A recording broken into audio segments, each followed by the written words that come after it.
Alors je tenais à dénoncer comme il se doit cette malhonnête personne que vous voyez à l'écran, qui s'emploie à faire des appels aux dons, prétendument pour les reverser ensuite à des SDF, et qui par cela se dore l'ego sur Internet, euh, exalte son ego en jouant, en s'érigeant en personne dissidente, en personne exemplaire.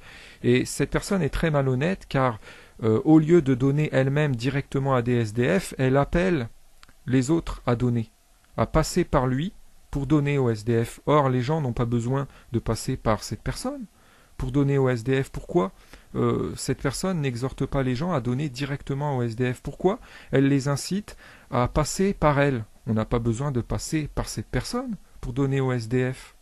Et cette personne n'a pas non plus besoin de passer par les gens pour donner directement au SDF. Pourquoi cette personne ne fait pas plutôt une apologie du don direct au SDF? Pourquoi passer par elle? Parce qu'elle veut utiliser, finalement, elle est dans un utilitarisme malsain. Euh, Elle veut profiter de la misère des SDF pour sa propre gloire. Alors déjà, je doute personnellement que cette personne reverse la totalité des dons au SDF. Ça reste à prouver. Bien évidemment, elle va le prétendre, hein, mais ça reste à prouver. Et même si on admettait qu'elle reversait la totalité des dons, elle l'utilise de toute évidence elle utilise cette action euh, et par là ignoblement la misère de ces SDF pour s'exalter l'ego. Parce que par là, cette personne s'érige en personne exemplaire, dissidente, vous voyez, et ça ne mange pas de pain finalement. C'est très facile de faire ça en suggérant aux gens de lui donner des dons et en se posant en intermédiaire. Mais par contre, il est beaucoup plus difficile de donner directement soi-même de son propre argent au SDF et d'inciter les gens à donner directement au SDF. Et c'est une hypocrisie collective en fait là qui autour de ce personnage.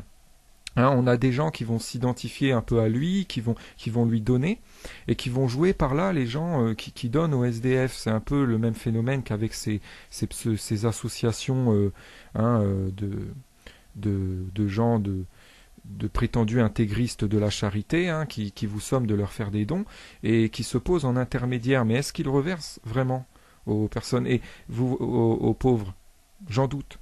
Et ce sont bien souvent des impostures.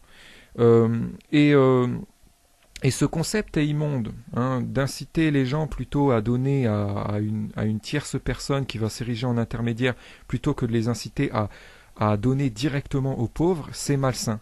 C'est malsain. Et là, on a des gens qui donnent. Ils ne sont pas fichus de donner à des SDF directement, à des pauvres qu'ils vont croiser dans la rue, dans leur ville. Par contre, ils vont donner à cette personne et à des associations. Vous voyez? Ils sont dans le don indirect.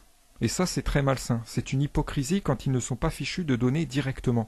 Voilà, donc ils vont donner, là, par exemple, à cette personne, ils vont faire des dons, ils vont donner à des associations, mais si, après ces dons, en sortant de chez eux, ils croisent des SDF, ils vont rien leur donner. Voilà, ils vont leur infliger une indifférence. Donc c'est une hypocrisie, vous voyez, c'est ça que je voulais dénoncer. Voilà, et je dénonce l'instrumentalisation de la souffrance de ces malheureux hein, qui subissent des injustices, de ces SDF, de ces nécessiteux, à des fins d'exaltation d'ego de la part de ce genre de personnes nantis. Hein. Voilà, c'est qui utilisent les réseaux sociaux pour jouer les gens qui défendent de louables causes, les gens exemplaires, mais qui finalement ne font rien concrètement. Voilà, et c'est très malhonnête de leur part.